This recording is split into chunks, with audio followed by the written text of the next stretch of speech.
আজকের এই কুচবিহার শহরে যারা কলকাতার তিলোত্তমার ধর্ষণ কাণ্ডে দোষীদের অবিলম্বে ফাঁসি এবং সেই অপরাধকে নিয়ে বিচার ব্যবস্থাকে নিয়ে যারা চক্রান্ত করছেন, যারা বিচারের আড়ালে ঘোলা জলে মাছ ধরার চেষ্টা করছেন, তাদের বিরুদ্ধে প্রতিবাদ করার জন্য আজকে কুচবিহারের রাজপথে কুচবিহার জেলার বিভিন্ন প্রান্ত থেকে যারা এসেছেন তাদেরকে আমি অভিনন্দন জানাই, নমস্কার জানাই, ধন্যবাদ জানাই।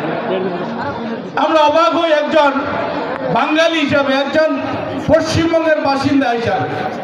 আর্যিকর ঘটনা একটা অভূতপূর্ব ঘটনা। আমরা কখনো তৃণমূল কংগ্রেস এটাকে সমর্থন করি না। আমাদের মাননীয় মুখ্যমন্ত্রী ঘটনার পরের দিনে দোষীদের ফাঁসি পর্যন্ত তিনি দাবি করেছেন, কিন্তু আজকে যারা রাজপথে নেমে দোষীদের বিচারের আড়ালে মমতা ব্যানার্জির পদত্যাগ চাইছে, আমি বলবো তারা কি আদৌ দোষীর বিরুদ্ধে শাস্তি হত্যা চাইছে? তারা চাইছেন না। তারা চাইছেন না। তারা চাইছেন যে বাংলাদেশে যেভাবে অরাজকতা তৈরি হয়েছে, যেভাবে শেখ হাসিনার পতন হয়েছে, ঠিক সেই রকম অরাজকতা করে পশ্চিমবঙ্গ সরকারের যাতে পতন করা যায়, তার জন্যে রাম বাম শ্যাম এরা সব এক হয়েছে। আমাদের মনে রাখতে হবে কুচবিহারের মানুষ, আমাদের মনে রাখতে হবে বাংলার মানুষ, এই যারা রাম বাম শ্যাম গোটা ভারতবর্ষের যেখানে যেখানে ধর্ষণ হয়েছিল সেদিন তারা কিন্তু রাজপথে রাতের দখল নেয়নি। মণিপুরে 1 বছরের উপর ধরে মা বোনদের ধর্ষণ করা হচ্ছে, রাস্তায় উলঙ্গ করে প্যারেড করানো হচ্ছে। সেদিন কিন্তু আমরা কুচবিহারের, সেদিন কিন্তু আমরা বাংলার কোনো মা বোনদের দেখিনি যে রাতের অন্ধকারে রাত 12টার সময় রাজপথের দখল দেয়। বাংলার ক্ষেত্রে তাই। বাংলার সরকারের পতন করতে হবে। 2024-এর লোকসভা নির্বাচনে বাংলার মানুষ বুঝিয়ে দিয়েছে তৃণমূল কংগ্রেস ছাড়া বাংলায় বিজেপি এবং বামফ্রন্টের কোনো অস্তিত্ব নেই। কিন্তু তারা ঘুরপথে ঘোলা জলে মাছ ধরার চেষ্টা করছে, বিচারকে আড়াল করে তাদের দাবি বাংলায় বিশৃঙ্খলতা তৈরি করে 356 প্রয়োগ করে একটা নির্বাচিত সরকারকে ভেঙে দেওয়ার চক্রান্ত। বাংলার মানুষ সেটাকে বরদাস্ত করবে না। বাংলার মানুষ সেটাকে বরদাস্ত করবে না।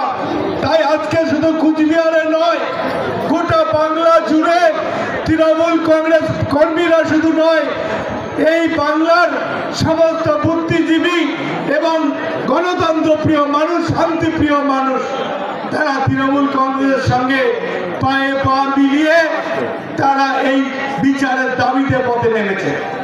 কে বিচারে তদন্ত করছে? সিবিআই। কার সংস্থা? কেন্দ্রীয় সরকারের সংস্থা।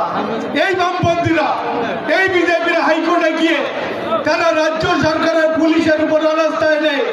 তারা সিবিআই তদন্ত দাবি করেছিলেন, হাইকোর্ট সিবিআই তদন্ত দিয়েছে, আজকে সিবিআই তদন্ত করছে। তারপরেও কেন তারা বিচার চাই বলে মুখ্যমন্ত্রী পদত্যাগ করছেন? তারাই তো চেয়েছিলেন সিবিআই তদন্ত। আজকে সিবিআই তদন্ত করছে। প্রায় 10 থেকে 11 দিন হয়ে গেল রাজ্য পুলিশ একজনকে গ্রেপ্তার করেছে। আজকে সিবিআই তাকে কখনো জেরা, তাকে পলিগ্রাফ টেস্ট কি করবে সেই নিয়ে ব্যস্ত। দ্বিতীয় কারণ ক্ষমতা হয়নি কাউকে গ্রেপ্তার করা। আর এই বাম আর এই বিজেপি মুখ্যমন্ত্রীর পদত্যাগ করার জন্য কিছু ছাত্রকে, কিছু মহিলাকে, কিছু গ্রামের সাধারণ মানুষকে উস্কে দিচ্ছেন রাজপথে নেমে তৃণমূল কংগ্রেসের বিরুদ্ধে আন্দোলন করার জন্য। কিন্তু আজকের এই মিছিল বুঝিয়ে দিয়েছে, যদি বিচারের নামে, যদি আন্দোলনের নামে বাংলায় বিশৃঙ্খল অবস্থা তৈরি করার চেষ্টা হয়, তৃণমূল কংগ্রেস কর্মীরা হাতে চুরি পরে বসে থাকবে না। দরকার হলে উপযুক্ত ব্যবস্থা গ্রহণ করার জন্য আমাদের তৈরি থাকতে হবে। এটা বাংলাদেশ নয়, এটা পশ্চিমবঙ্গ। ওই বিজেপি এবং সিপিএমকে বুঝিয়ে দিতে হবে, যদি বেশি বাড়াবাড়ি করতে যাও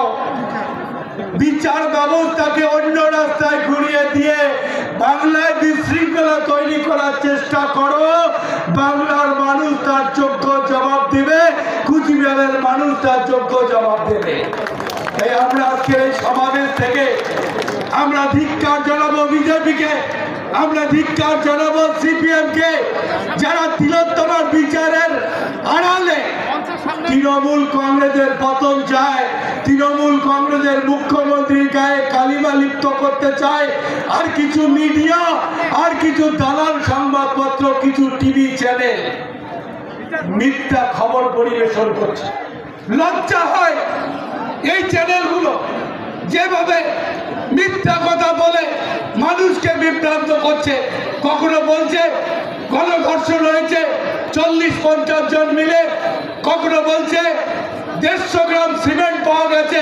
আমাদের সাংবাদিক ভাইয়েরা যারা এইসব খবর পরিবেশন করেছেন, আমার মনে হয় তারা সেখানে উপস্থিত থেকে 150 গ্রাম সিমেন্ট তারা হয়তো গিয়ে সেখানে মেপে দেখেছেন। অবাক লাগে, অবাক লাগে এইসব নোংরা মানসিকতার সংবাদপত্র যারা পরিবেশন করে, নোংরা মানসিকতার লোক যারা মিথ্যা খবর পরিবেশন করেন, সত্যকে মিথ্যা পথে পরিচালিত করার চেষ্টা করেন। ভারতবর্ষের এইসব গতি মিডিয়া, এইসব বিজেপির দালালরা, এদের বিরুদ্ধে আমাদের লড়াই করতে হবে। কারণ পশ্চিমবঙ্গে আমরা কখনো কোনো ধর্ষকদের আড়াল করিনি। আমরা বিলকিস বাণীর হত্যাকাণ্ডের, বিলকিস বাণী ধর্ষকদের ফুলের মালা দিয়ে যারা বাড়িতে